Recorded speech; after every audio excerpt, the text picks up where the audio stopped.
Hey everybody, what is up? Welcome back to Final Trade. We're going to take our 50-day post-release look at Modern Horizons 3 Playbox sales data off of TCG Player.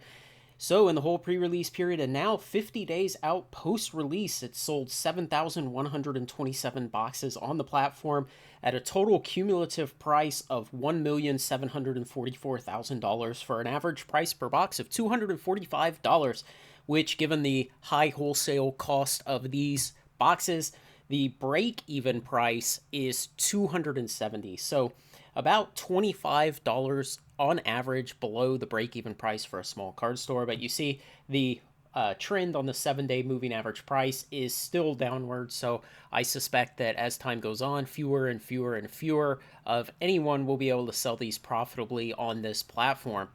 Now, interesting things to compare it against. I'm going to put these up one at a time. First, Ravnica Remastered Draft. Now, you remember Ravnica Remastered was, it was the last draft box, and it did not have a set box. And so this is a good, clean comparison, and we see that out to 50 days post-release, it had only sold $200,000 worth of product, about 1/8 of what Modern Horizons 3 has sold to the same point in their life.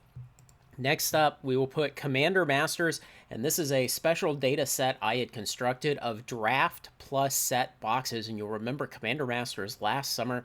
It was the one where the set boxes were selling at wholesale for something like $300, and it was going to have to move at retail for, I don't even remember, $350, $400, something like that. Just atrocious prices. The market utterly rejected it. And you can see out to 50 days post-release, it had only sold a little short of $1.2 million. So about 2/3 as much as Modern Horizons 3 has sold. So going back a little further, Lord of the Rings set boxes, and of course, Lord of the Rings also had draft boxes, so we might take this approximate $900,000 of cumulative sales out to the 50-day post-release mark and add about another 20%. So we might call that 1.1 million, which still puts it right here under the yellow line of the combined Commander Masters draft and set boxes. And one last one, Dominaria Remastered, all the way from January of 2023. We'll add this in here, and the green line comes right in at 800,000. Similar to Ravnica Remastered, it had only draft boxes and no set boxes, so it's a clean comparison with no adjustment required. So what we can see from all of this is Modern Horizons 3 has really blown it away. Yes, there was one of these now typical TCG Player dump sales where they get somebody who has very, very good access to economies of scale and low prices to come in and dump a bunch of product, undercutting most of the rest of the sellers on the market, and they do it before release date. But the reality is people still spent the money. People open their wallet, even if this to some degree will be inorganic demand, it is still demand and it is still money spent.